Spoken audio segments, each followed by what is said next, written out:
Olá, tudo bem? Meu nome é Daniel Carnacchione, sou juiz de Direito e professor de Direito Civil.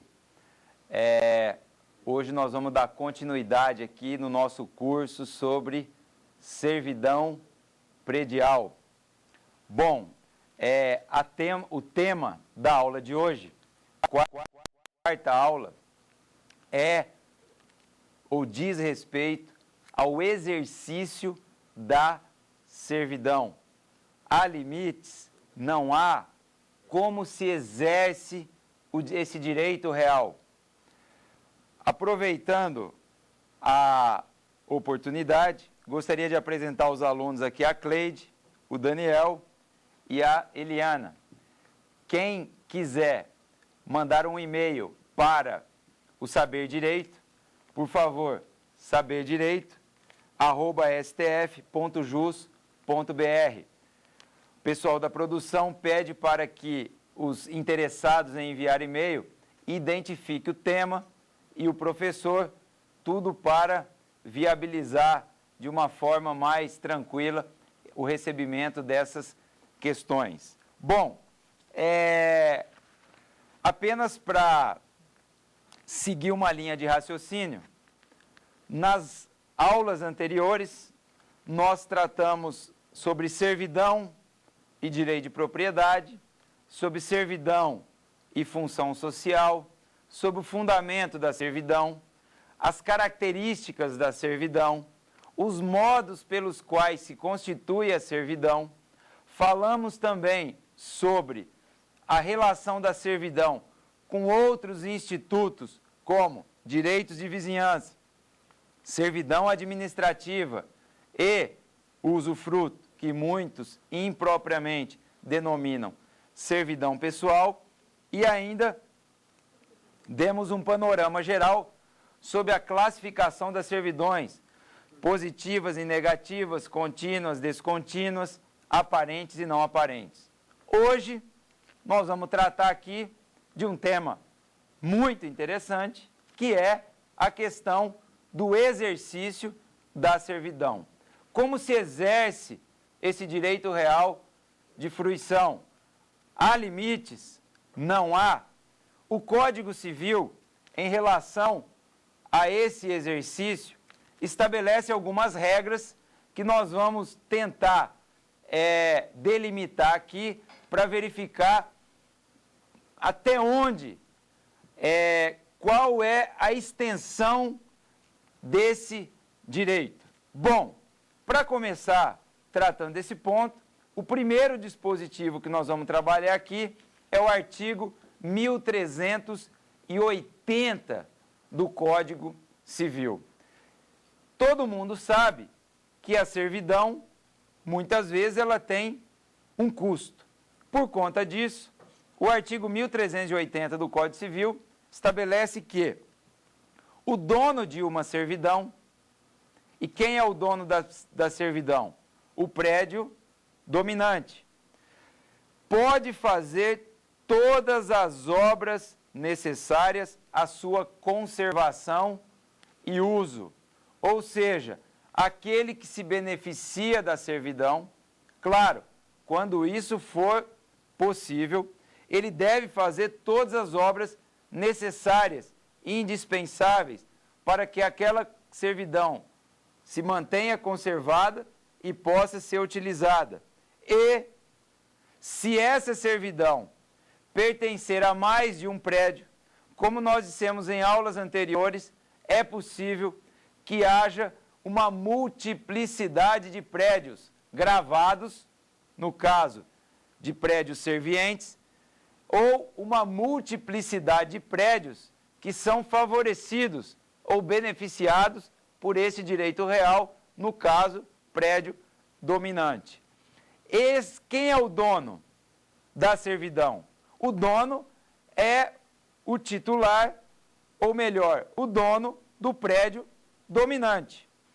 Pode ser um só, ou podem ser vários prédios dominantes que se beneficiam daquela servidão.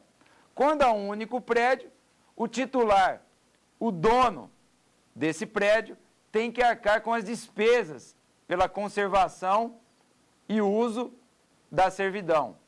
Por outro lado, se houver vários prédios que se beneficiam daquela servidão, que são favorecidos, as despesas devem ser rateadas entre eles na proporção dos benefícios ou das vantagens que cada um deles aufere com aquela servidão.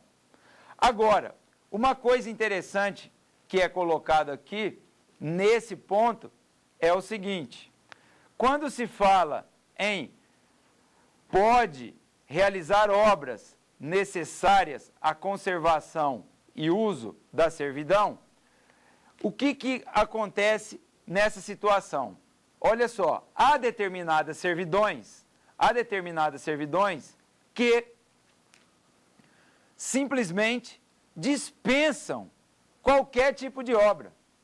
Por exemplo, quando o sujeito, numa servidão negativa, se compromete a não construir acima de determinada altura, ou constitui uma servidão negativa que implica a manutenção de uma vista panorâmica.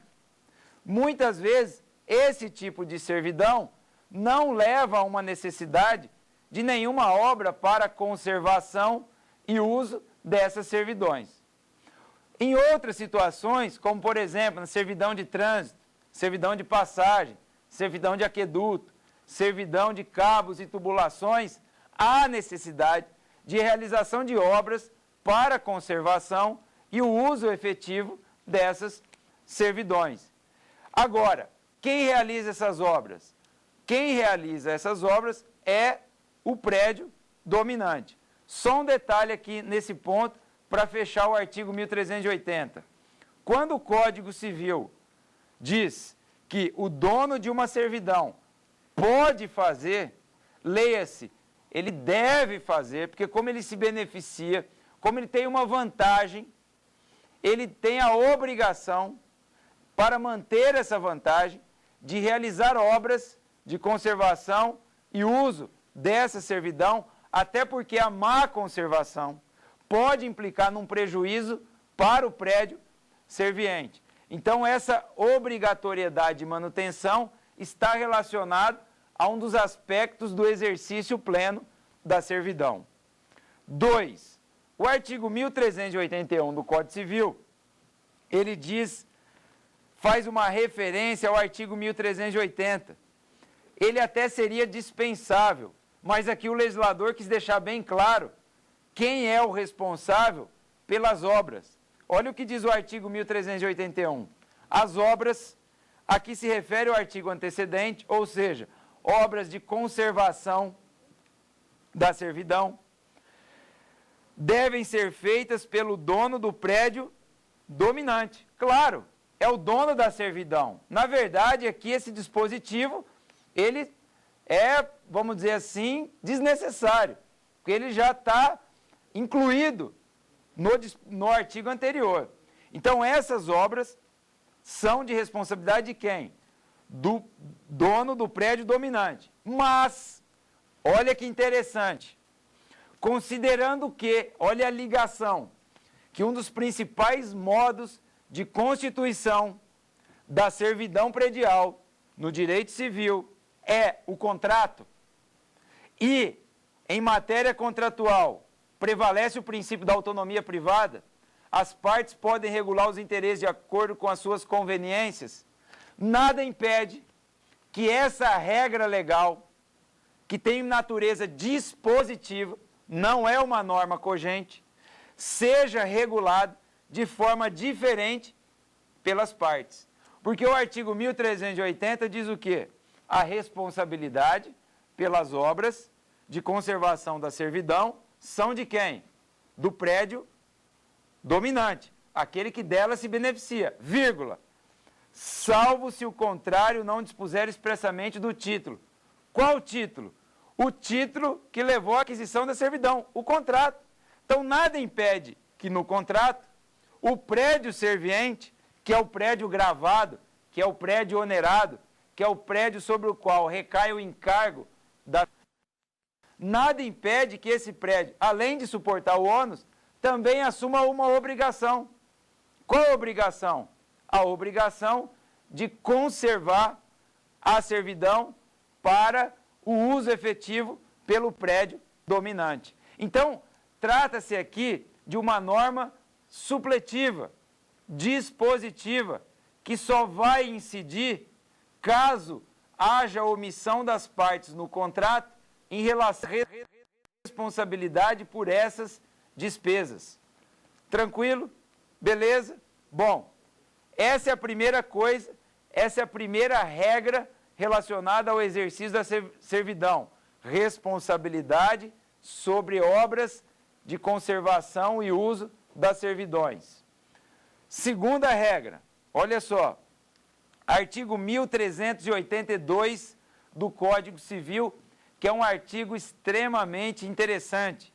Esse dispositivo, ele trata basicamente de limites da servidão. Olha só, diz o artigo 1382, quando a obrigação incumbir ao dono do prédio serviente.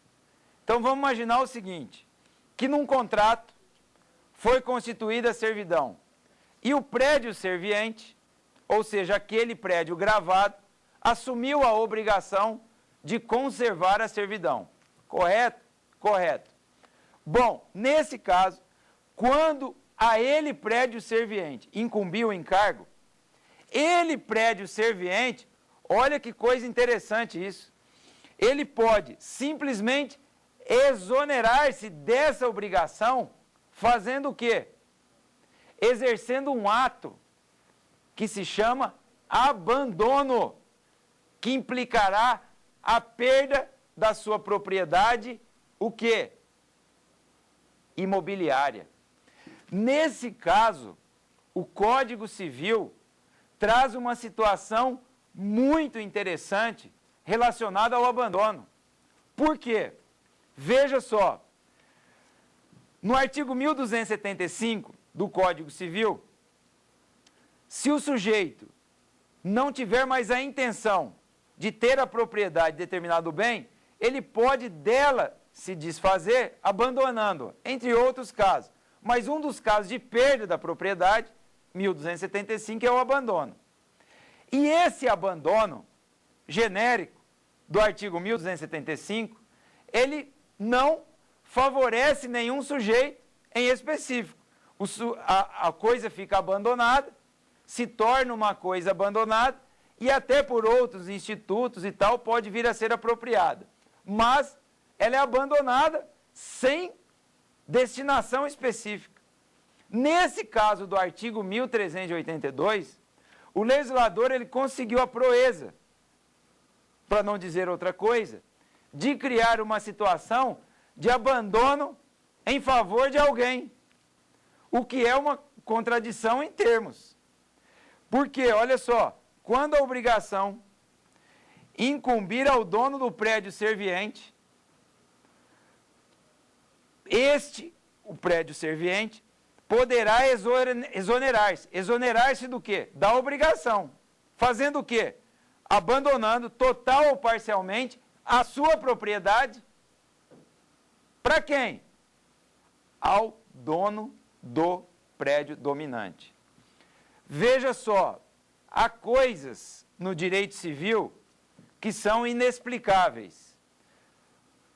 O Código Civil é muito criticado e tal, tem dispositivos estranhos, mas tem alguns que realmente levam ao desespero.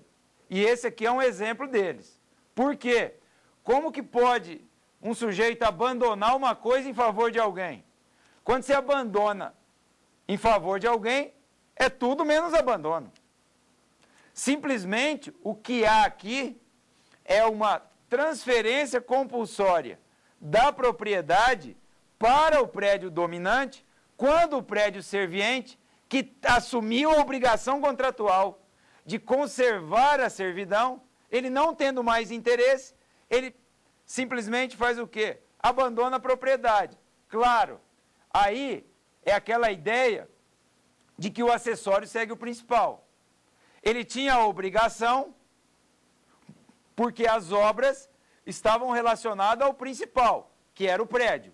A partir do momento que ele abandona o principal, o acessório deixa de existir, que é justamente a obrigação de realizar obras naquele prédio. Então, nesse caso, do artigo 1382, há uma situação aqui absolutamente criticável sob todos os aspectos, porque é uma hipótese em que o abandono ele é em favor de alguém, mas tudo não seria tão trágico, vamos dizer assim, se parasse por aqui. Por quê? Porque o parágrafo único do artigo 1382 é, sob todos os aspectos, também passível de crítica. Olha o que diz esse dispositivo, parágrafo único do 1382. Se o proprietário do prédio dominante se recusar a receber a propriedade do serviente ou parte dela, ele terá que custear as obras. Então veja que situação esdrúxula que o nosso legislador criou. Infelizmente, o nosso Código Civil não é um conto de fadas. Tem coisas aqui das mais absurdas. Às vezes, eu fico me perguntando como pode alguém ter pensado em algumas situações como essa. Então, veja só, o proprietário do prédio serviente, que assumiu a obrigação, não tem mais interesse em conservar as obras relacionadas à servidão. Para se exonerar, o que ele faz? Ele abandona a propriedade. Acabou o principal, a obrigação acessória que ele tinha deixa de existir. É a regra básica, o acessório segue o principal. O principal acabou, o acessório também. Beleza, beleza. O que diz o código nesse caso? Quando ele abandona, esse abandono vai favorecer quem? Essa propriedade, ela é transferida por uma disposição legal para o prédio dominante. Ou seja, o prédio dominante, agora tendo a titularidade da propriedade, olha só, tendo a titularidade da propriedade, o que acontece? Ele não pode se recusar a fazer o quê? A custear as obras. Óbvio, se ele tem a propriedade, e a propriedade é o principal, e a servidão incide sobre aquela propriedade, que é o principal, correto? Se a servidão incide sobre aquela propriedade, a propriedade é dele, ele tem, agora o ônus passa para ele. Ele recebeu a propriedade por uma disposição legal, então ele tem que custear a obra. Agora, o que diz o código no 1382, parágrafo único? Que se ele se recusar a receber a propriedade, o que é muito difícil, porque está vindo de graça para ele, ele não está pagando indenização nenhuma, é de graça. Então, ele se recusa a receber a propriedade. Não, não quero essa propriedade.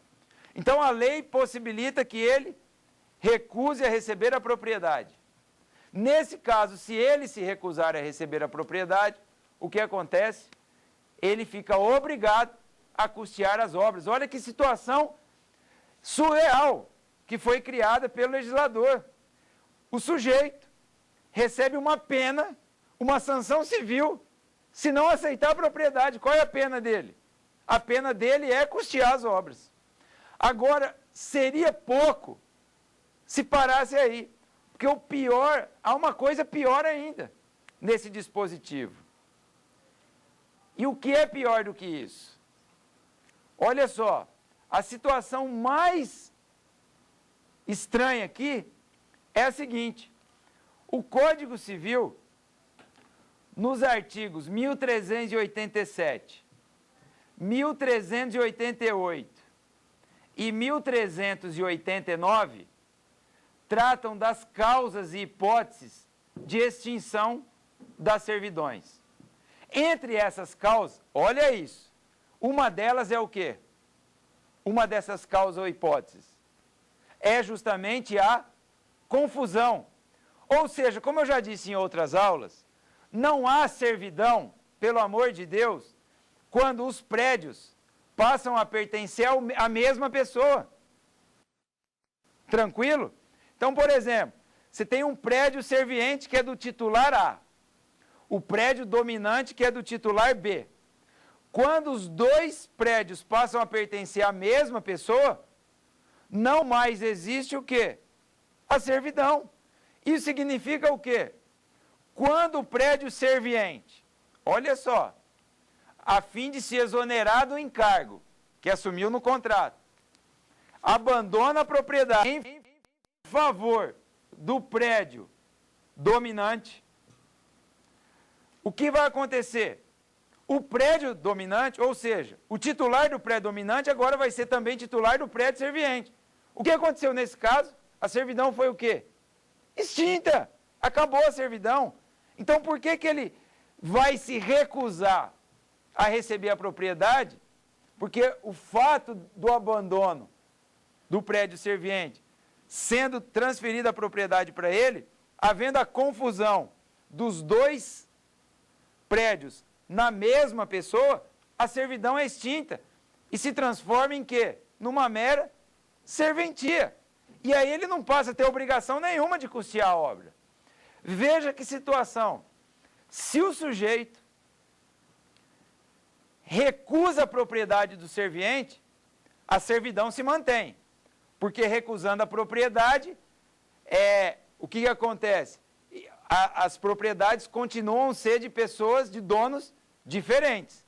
Nesse caso, como há uma servidão, a pena para ele por ter recusado a propriedade é o quê?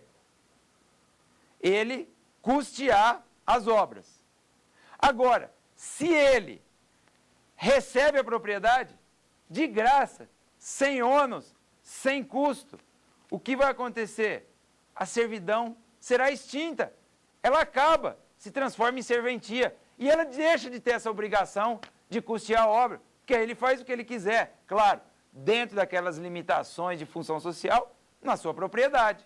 Mas uma obrigação de conservar a servidão, ele não pode ter mais, porque servidão deixará de existir com essa confusão.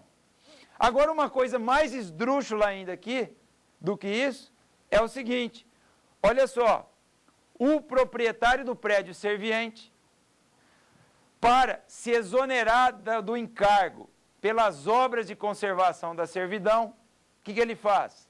Nós acabamos de ver. Ele abandona o quê? A propriedade em favor do prédio dominante. Beleza? Beleza, abandonou.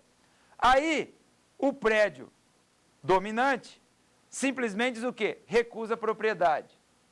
Beleza, ele recusou. E aí, a propriedade, acontece o que com ela? Ela vira uma coisa de ninguém, retorna para o prédio serviente. Qual o destino dessa propriedade? Imagina, o cara abandonou, proprietário do prédio serviente. Aí o prédio dominante faz o quê? Recusa a propriedade.